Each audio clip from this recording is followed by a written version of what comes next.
Light dim आहे ना.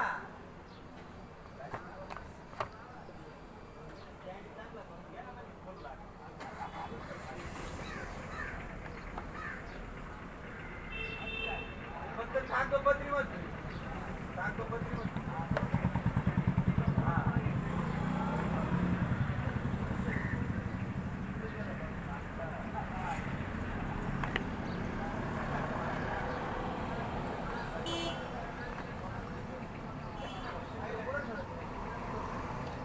तुला माहिती का शिवाजीची गाडी ना आंधळ्याच्या हातात दिली ना बरोबर उभी राहायची आपोआप पुढं सुद्धा दाखल.